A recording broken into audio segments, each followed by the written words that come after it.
அஸ்ஸலாமு அலைக்கும். எல்லோரும் நல்லா இருக்கிறீங்களா? எங்கள் அண்ணன் ஊருக்கு போயிட்டு வந்தாங்க, அபிராமத்துக்கு கல்யாணத்துக்கு போயிட்டு ஜாமான்லாம் வாங்கிட்டு வந்திருக்குறாங்க எங்கள் அண்ணன். இது மூக்கல்ல, ஜீரகம், கசகசை, இது வந்து காராமணி பயிறு, சோம்பு, தனியா, மொச்சை எல்லாம் வாங்கிட்டு வந்திருக்குறாங்க எங்கள் அண்ணன். இது குறைச்சி நல்லா கந்தை பார்த்து வச்சுருக்குறேன். இப்போ வறுக்க போகிறோம் பாருங்கள். அது வந்து நல்லாயிருக்கும். அப்படியே ஒரு வருஷம்னா கூட 6 மாதம் கூட நல்லா பயிர் வந்து வீணாக போகாமல் வண்டு பிடிக்காமல் இருக்கும். அந்த பயிர் இந்த மொச்சை நல்ல வாசனையாக இருக்கும். இன்றைக்கி எங்கள் வீட்டில் வந்து மொச்சை பயிர் தாங்க வைக்கிறோம் பாருங்கள்.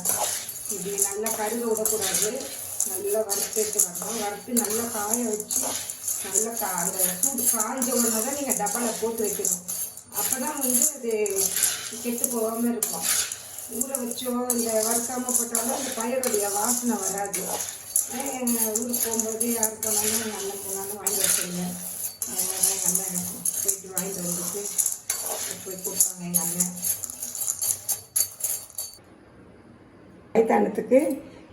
பயத்தானத்துக்கு இந்த தக்காளியை நாங்கள் அரைக்கிறோம். ஒரு 4-5 பழம் போட்டிருக்கிறேன். அப்போ தான் கொஞ்சம் டேஸ்ட்டு கொடுக்கும் பயத்தானத்துக்கு. இந்த தக்காளி இப்படி அரைச்ச உடனே இதில் ஒரு 2 கரண்டி போட்டு நல்லா அரைச்சிட்டிங்கன்னா மிளகாத்தூள் போட்டிருக்குறோம்.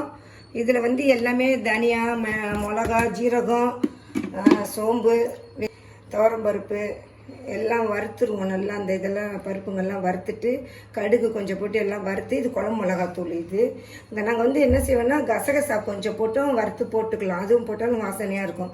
எடுத்துக்கணும். அரைச்சிட்டிங்கன்னா அந்த புளி ஊற வச்சு மொச்சை வெந்த உடனே பைத்தானம் காய்ச்சி காமிக்கணும். எண்ணெய் ஊற்றக்கூடாது. எண்ணெய் ஊற்றாமல் இப்படி நல்லா வறுத்து வரணும். எண்ணெய் ஊற்றிங்கன்னா பிசு பிசுன்னு வரணும். அது வந்து நம்மளுக்கு தாங்காது. ஊற்றி வந்து நல்லா வறுத்து நல்லா காய வச்சு டப்பாவில் எடுத்து இதுமாரி நல்லா வறுத்து காய வச்சு எடுத்து வச்சுட்டு மரத்தில் கொட்டி வச்சுருங்க. சொலவில் நல்லா வறுத்து வந்துருச்சு பயிர். நல்லா எண்ணெய் கிண்ணெல்லாம் ஊற்றக்கூடாது. எண்ணெய் ஊற்றாமல் அதை வறுக்கணும். வறுத்து இப்படியே நல்லா இப்படி கரெக்டாகிடுச்சு. இது வந்து சொலவில் போடணும். ஊற்றி நல்லா காயணும். ஆறின பிறகு தான் வந்து அள்ளி வைக்கணும். நல்லா காயணும். அது காய வச்சுட்டு தான் எடுக்கணும். இந்த பிறகு குக்கரில் தண்ணி வச்சுருக்கிறேன். இந்த பிறகு ஒரு கிளாஸ் போட்டிருக்கிறேன். இது கழுவெல்லாம் வேண்டாம், அப்படியே இது பண்ணிடுறேன். ஏன்னா கழுவு ஒரு கிளாஸ் போட்டிருக்கிறேன். கழுவுனீங்கன்னா வந்து கைப்பட்ட நறுக்க பருப்பு விழுந்துடும், பயிர் விழுந்துடும். அதனால் கழுவக்கூடாது. இது அப்படியே நல்லா வறுத்து இதுமாரி போட்டு விசில் ஒரு 6 விசில் வந்தால் போதும். புளி போட்டால் போதும். ஏன்னா ரொம்பவும் புளிப்பு இருக்கக்கூடாது. கரெக்டாக இருக்கும். இந்த அளவு போட்டு ஊற வச்சு பயிர் போடும்போது தான் அதை கரைச்சி ஊற்றணும். அப்போதைக்கு தான் அது. கத்திரிக்காய், முருங்கைக்காய் போடுறோம். கத்திரிக்காய், முருங்கைக்காய் போட்டுட்டோம். இந்த அரைச்சி வச்ச தக்காளியும் இந்த குழம்பு மிளகாத்தூளியும் அதில் போடுறோம் பாருங்கள். ஏன்னா அப்புறம் லாஸ்ட்டில் தவிச்சிக்கலாம். கூட்டி வச்சு சாம்பார் வெங்காயம் போடுறேன். உப்பு போடுறேன். வந்துட்டு ஸ்லோ பண்ணி வைக்கணும். அதில் ஸ்லோவில் தான் வேகணும் பயிர். அதுக்குள்ளே நம்ம வந்து ஆனத்தை வந்து இது பண்ணி கொதிச்சுட்ருக்கோம் இந்த அடுப்பில். அதனால இப்படி வச்சு செஞ்சுட்ருக்குறோம். தண்ணி கம்மியாக தான் வச்சுருக்குறோம். அதெல்லாம் காயெல்லாம் கூட்டி வச்சுட்டோம். கத்திரிக்காய், முருங்கைக்காய் எல்லாம் போட்டு குழம்பு மிளகாத்தூள் போட்டு தக்காளிலாம் அரைச்சி ஊற்றி எல்லாம் செஞ்சோம். புளி வந்து இப்போ வடிகட்டி ஊற்றுறோம். 2 வாட்டி வடிகட்டிட்டேன். கையிலையும் வடிகட்டிட்டேன். வடிகட்டி உள்ள இருக்குது. நல்லா இந்த மாதிரி மிளகா எங்களுக்கு ஊர் மிளகா மாதிரி என்ன எங்களுக்கு ரொம்ப பிடிக்கும். அந்த குட்டி மிளகா செடியில் வர்ற மாதிரி நல்லா செடி காய் மாதிரி இருந்து பாருங்கள். இந்த பச்சை மிளகா, சின்ன சின்ன மிளகா ரொம்ப பிடிக்கும். இப்படி காய் நல்லா வெந்து அப்புறம் வந்து மொச்சை வெந்துட்டோன்னா மொச்சையை போடணும்.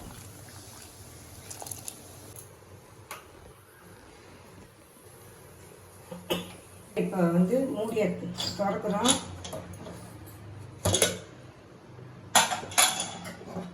பயிர் பாருங்கள் நல்லா வெந்துருச்சு.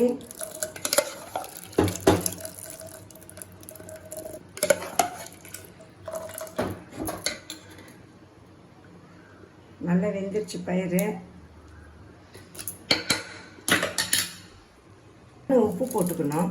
உப்பு போட்டு இப்படி நல்லா இப்படி குலுக்கி விட்டுட்டு அப்படியே போட்டிங்கன்னா பயிர் வந்து உப்பு டேஸ்ட்டு கொடுக்கும். இதை அப்படியே வந்து இதில் ஊற்றிடணும். அப்படியே நல்லா கிளறி விட்டுட்டு கத்திரிக்காய், சாம்பார் வெங்காயம், பயிறு அது நல்லா கொதிச்சிச்சுன்னா இந்த பயிறு நல்லா டேஸ்ட்டு கொடுத்துரும்.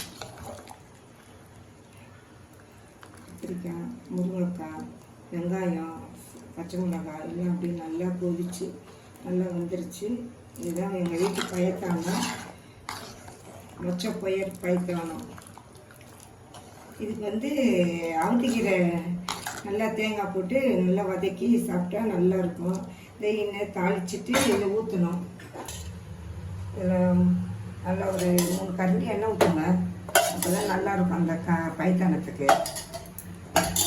வெறும் சாம்பார் வெங்காயமும் கடுகு கரும்பு போடக்கூடாது. இதுக்கு வந்து மல்லிக்கீரை போடுறோம் பாருங்கள். நல்லா அந்த பழம் இதுவாகும். நல்லா கொதிச்சு அந்த மசாலாவில் சேர்ந்த உடனே நல்லா டேஸ்ட்டு கொடுக்கும். ஆமாம், இது காரணம். மஞ்சட்டில் செய்கிறது அது ஒரு நல்ல ஒரு டேஸ்ட்டாக தான் இருக்கும், நல்லாயிருக்கும். சும்மா ஒரு 2 இன்னும் வந்து பச்சையிலையும் போடுங்க. அது வந்து நல்லா அந்த ஒரு இது வந்து டேஸ்ட்டும் கொடுக்கும், நல்லாயிருக்கும். இப்போ எண்ணெயிலையும் போடுறேன். கடுகு போட்டிருக்கிறேன்.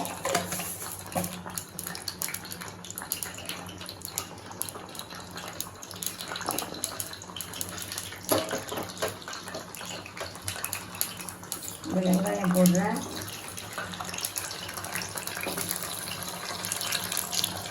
எதனால் பச்சை தாளிச்சு விடலைன்னா அந்த எண்ணெய் நல்லா வந்து அதிலேயே போயிடும். அதனால தான் வந்து தாளிச்சு விடலை. அதுக்கப்புறம் இதில் தாளிச்சு போட்டுக்கலான்னு வச்சுருக்கிறேன்.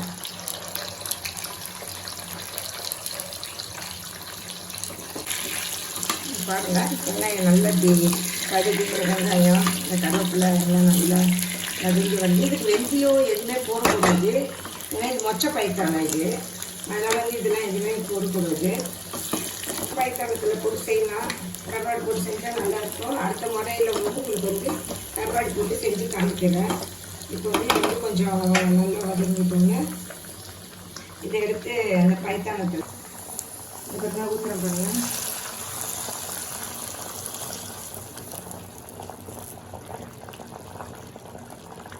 மண்சட்டியில் செஞ்சு பாருங்கள், நல்லாயிருக்கும். நல்லா சாப்பிட்றதுக்கும் நல்லது, உடம்புக்கும் நல்லது.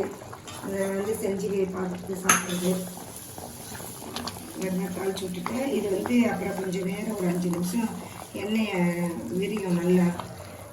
மொச்சவே கொலையில் பாருங்கள், மொச்சை கரெக்டாக இருக்குது. மொச்சை நல்லா நல்லா சூப்பராக கத்திரிக்காய், முருங்கைக்காய் எல்லாம் நல்லா போட்டு செஞ்சுருக்குறோம். லைக் பண்ணுங்கள், ஷேர் பண்ணுங்கள், கமெண்ட் பண்ணுங்கள், சப்ஸ்கிரைப் பண்ணுங்கள். அஸ்ஸலாமு அலைக்கும். எங்கள் சேனலை பார்த்து எல்லோரும் மக்களுக்கு அஸ்ஸலாமு அலைக்கும்.